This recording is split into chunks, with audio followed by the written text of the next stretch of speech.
Hey TV fans, Board now back with you, and today I'm going to be talking about Fallout Season 2, Episode 3. The episode is called The Innovator, so full spoilers for the start of this review. And just one thing to say straight off the bat is Amazon are releasing this season of Fallout weekly episodes, which feels like something a bit novel in this day and age, so I will be covering it weekly.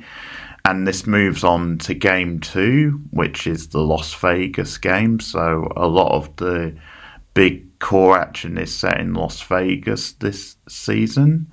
So I didn't really cover the first season on the channel. I did watch it though, and I enjoyed it quite a bit.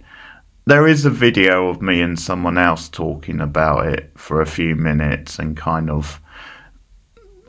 it was Chancey Brown, and she was coming from the point of view of playing the games. I was coming from the point of view of a bit more of a casual, because I haven't played the game, but we both decided that we enjoyed season 1 quite a bit, despite coming from different positions. So it seemed to really scratch that itch of something a little bit like The Last of Us did, at least in the first season, where it seemed to be really working for fans of the games, but also people who aren't so familiar with the games. And it's always a bit of a skill if these adaptations can get that balance.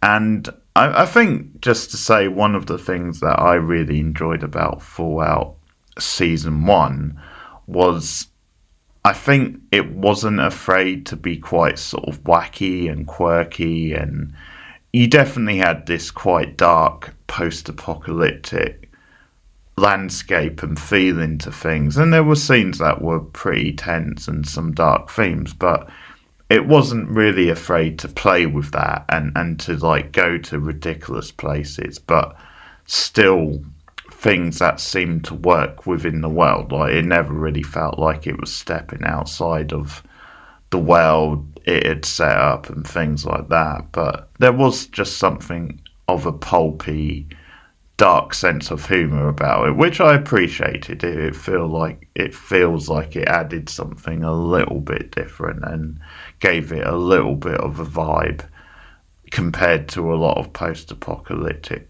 type stories and shows, and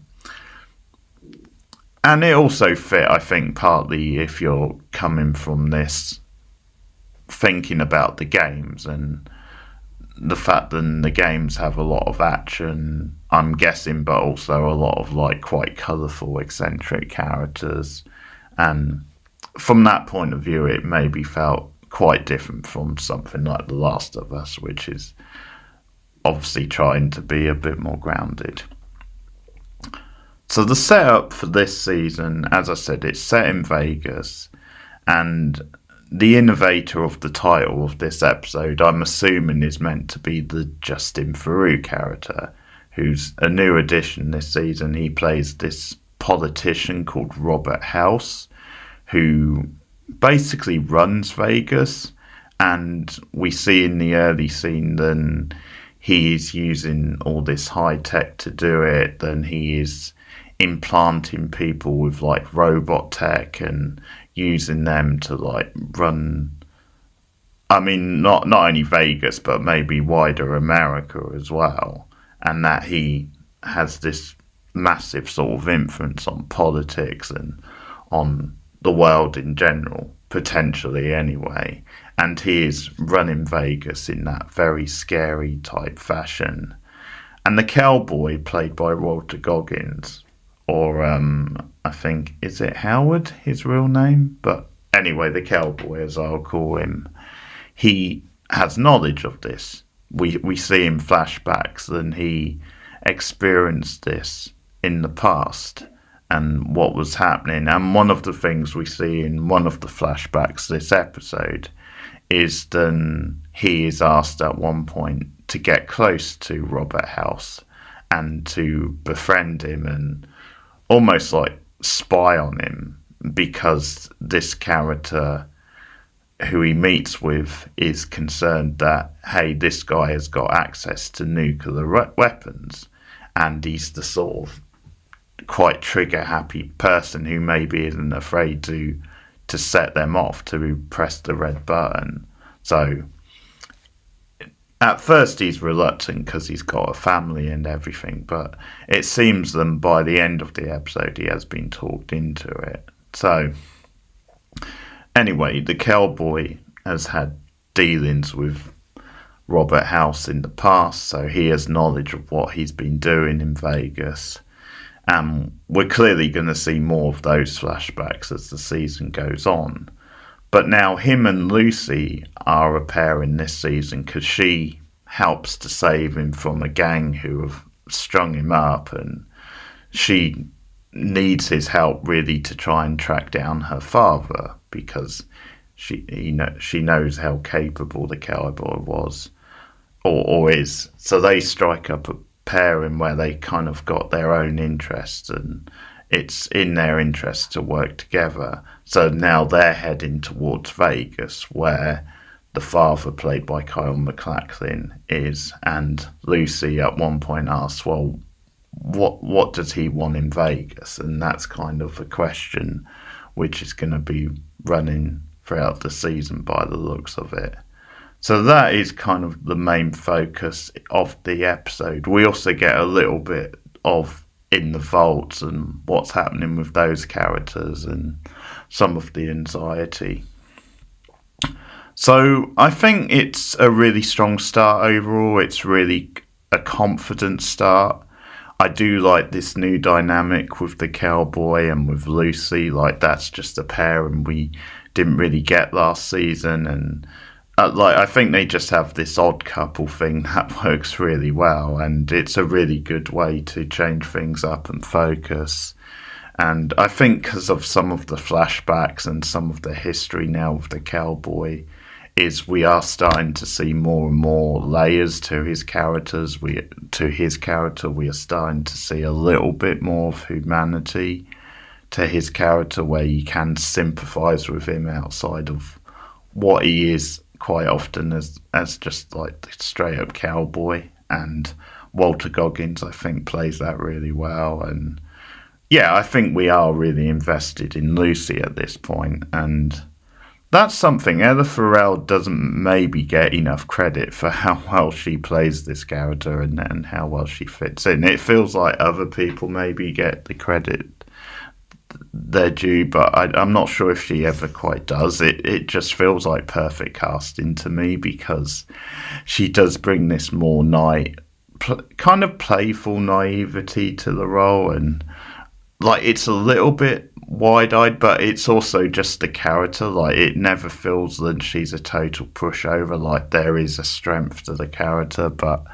yeah, she does have a little bit more of a quirky, playful vibe to her, where it's just the way she reacts to the world almost. But I think there is a sterner side to her inside, and we see in this episode that she can take care of herself, but she is almost... That's why I think she plays so well with the cowboy. They play off each other really well, because she is, I think, the little bit of the more hopeful one, but she'll also drop like some truth bombs. It's like, because at one point she takes a shot back at him where it's saying, well, you believe that your family are still alive after all these years, and yet I'm the naive one, which is a fair comment, but it's also part of the cowboy's plight and his arc this season. Then he is holding out hope that after all this time his family is still alive. But anyway, I really like the vibe between those characters. I think it's a good focus for the season, where they do have like this mutual understanding and benefit to working together, but they definitely have their differences as well. And I think they do play off each other very well. And it's some of this stuff I'm talking about, when like there's just these little sprinkles of like dark humor or humor here and there, where the scene where he's being held hostage and he's like strung up and she wants to try and rescue him, but also she doesn't really want to kill any of the gang members because that's not really her her vibe. It's not really who she is, and it's almost like they make quite dark things sort of funny, because it's like when they start saying, well, whoever kills the girl first gets the dog, and implying they're gonna kill the dog as well. And we're not killing any dogs in this show. Like, I think that might be crossing a line if they do that. But just Lucy's reaction to that, where she's got a gun and she's like, oh well. But they just sprinkle in little bits of humour, little bits of playful humour into those scenes, which I really like. And we get a really fun, pulpy action scene where Lucy does her bit and then the cowboy gets free, and we get a nice bit of splatter as he takes out one of the gangs. But yeah, there's almost this dark sense of humour running through certain scenes. Like, I think just them sparring off each other a little bit and having this playful back and forth as they walk across this wasteland, and you've got like bloodied bodies. There's a little bit with, at one point when they talk to a woman who is like a vendor who's selling like food to people who pass by, and she's going off about how the people who, I think she's talking about either like the gangs or like someone who supposedly kidnapped Lucy's father, saying they owe me money, which is quite funny. But yeah, the setup for the season with these two characters, I think, is promising, and there's a lot they can do with that. And we're clearly getting more flashbacks, as I see, so we'll have to see where that goes. But so far, the flashbacks do seem to be adding more to the cowboy character and his past, and I think because he was an actor in the past, like in his life before the cowboy, and like it's all set in this like classic period of Hollywood. So the fact that he's being asked to like spy and get close to Robert House, I think, is really quite perfect and clever. And the opening of the episode and the small bits we get from Robert House, I think they do a really good job of setting up some intrigue and mystery with him. Justin Theroux is really good casting. Like, the big scene we get from him really is when he's in like a bar and we see them around town. There's like all these anti-robot type protests, so it's just getting a little bit into that. But he is very much the rich kind of tycoon who is like in this bar, and he's like rubbing these thugs up their own ways by almost preaching this message of how like money talks in politics, like that's the corruption side. But like, he's justifying it. He doesn't really see anything wrong with that. He's kind of saying, almost like poking fun of how naive voters are, and saying, well, that's kind of the system we live in. Like, if money can get people like me the votes, then that's sort of fair game. And it's the scene when they go outside and this character of Bill starts trying to beat him up, but it doesn't really work. So it implies that either he's some sort of robot, or maybe he's got some sort of like powerful like strength powers. But anyway, he stands up to them, and that's when we see him asking Bill, it's like, hey, I've got all this money, all you need to do is put this in your neck, this implant. And when Bill refuses, he does it in a forceful way, and then manipulates Bill into beating up all his friends. And we kind of see a little dose of that, and that this is how this guy is going to run town. And so he's a powerful player in Vegas, which is where the focus of the season is heading. So I think Justin Theroux is great in that part. I think he just has the charisma and the presence. Like he's very good at playing slimy, but also like where there's a lot of charisma to him, there's a lot of presence, and I think he's just got the look down to the T of the character, and I do quite like them. We don't get much from the character in this episode. It's almost what we hear about him speaks volumes more. So that stuff was intriguing and quite well done. I think some of the weaker stuff in the episode, and it might just be because I'm not as invested in these characters, it is just the stuff in the vault with some of the other characters there, where I think a big theme from what I've seen of like the previews and clips of this season is then there's going to be this big anxiety about, are we being left behind? Are they coming back for us? Will we be underground forever? Because there's been like, one of the scenes in this episode is then the character of Ned is running sessions, almost like therapy sessions, to try and support people and encourage them that, hey, it's not your fault what you were born into.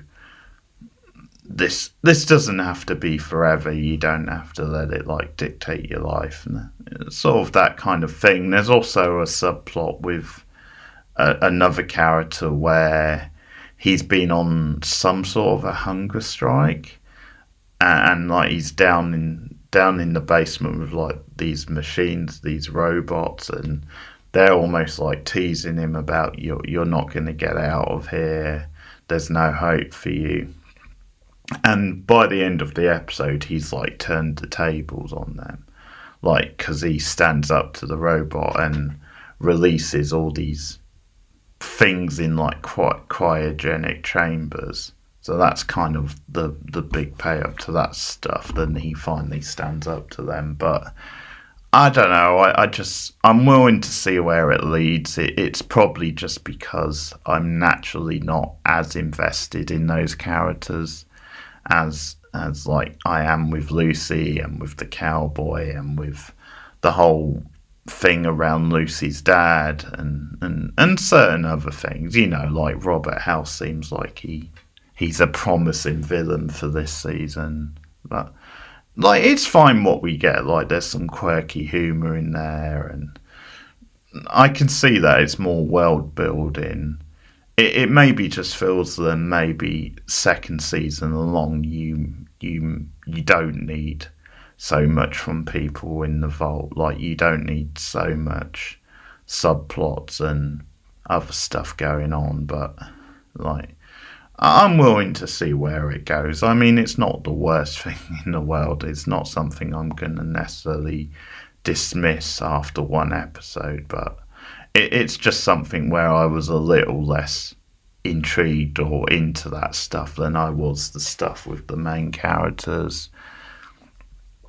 And where the episode gets very dark is when Lucy and the cowboy go down into like these vaults underground, and they discovered like these experiments that's being conducted, and I'm assuming it's by Robert House, but like these experiments with like communists like watching these screens, and a lot of them have already exploded, and they're almost being fed like propaganda type things, and they come across one of them who's still alive, and he gets into a panic and it's telling them go home, and like his head explodes in a very like graphic way. So but the twist to the episode is then the Kyle MacLachlan character shows up at this place, and he's in like full robot gear,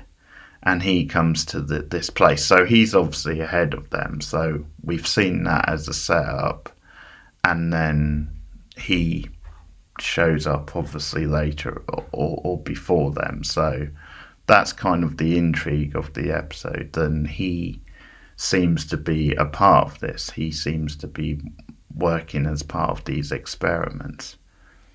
So he comes in and it's like a quirky sort of thing where he's in like his robot suit, and there's this thing about he listens to like the voice message, and he's got like 4,000 of them or something like that.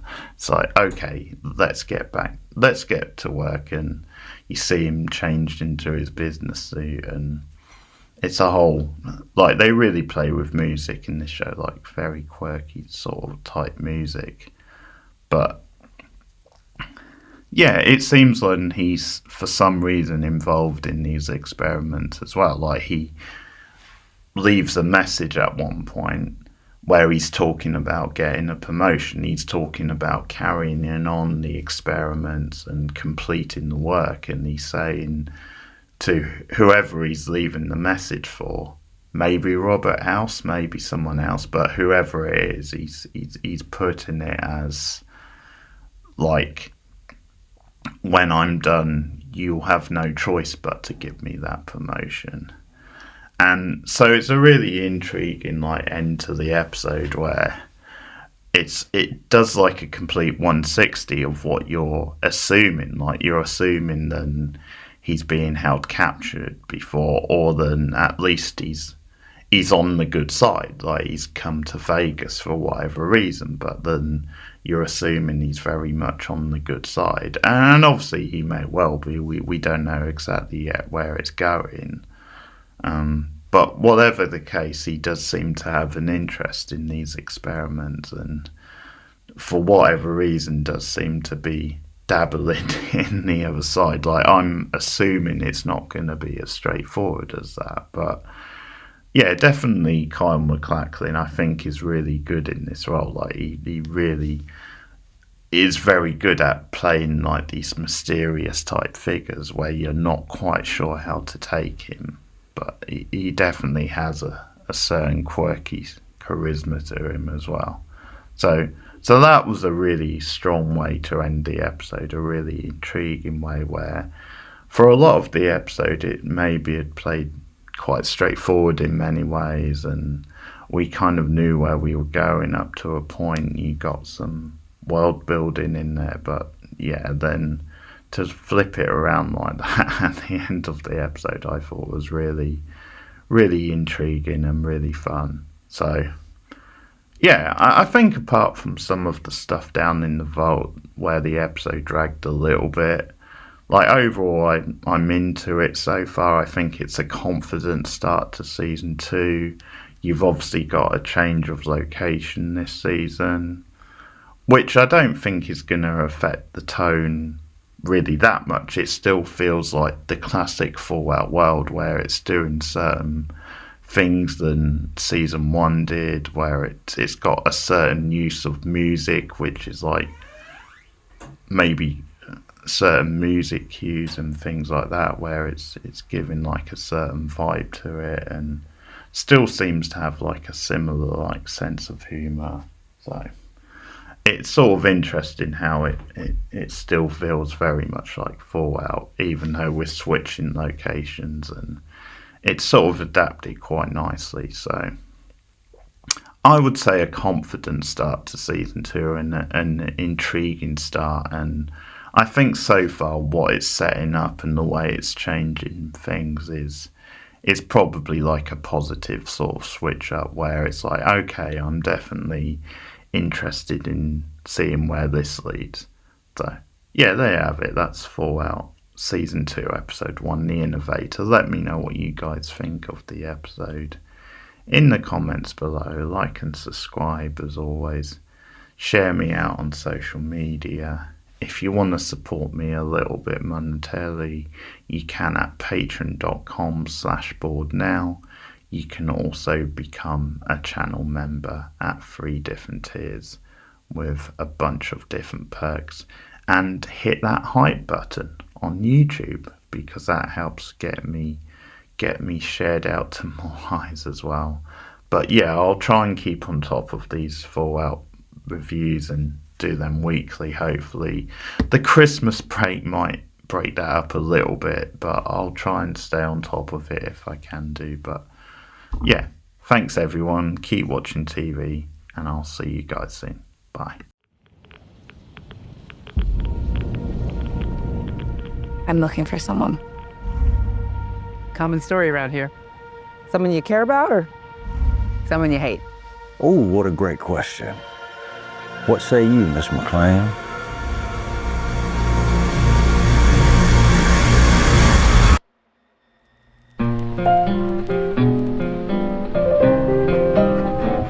Why would my dad go to Las Vegas?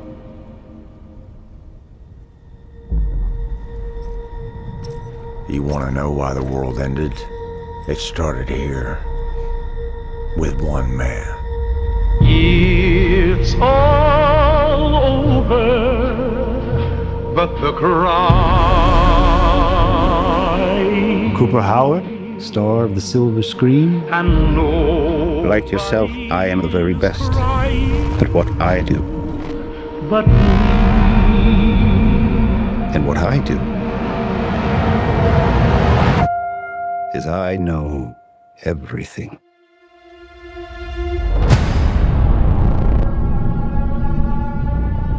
I know there's a war coming. The bombs will only be the beginning. My concern is that you would do just about anything to save your family. I think you are actually quite a violent man. You just don't want to kill me yet.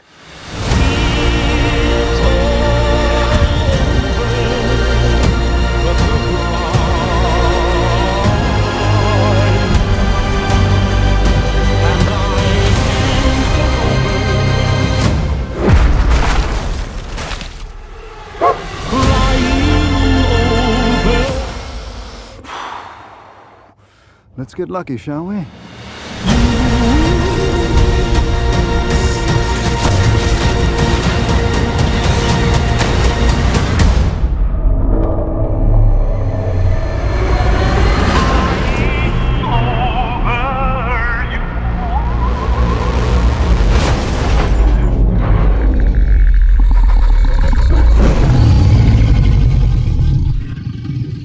I defer to you about what to do in this situation.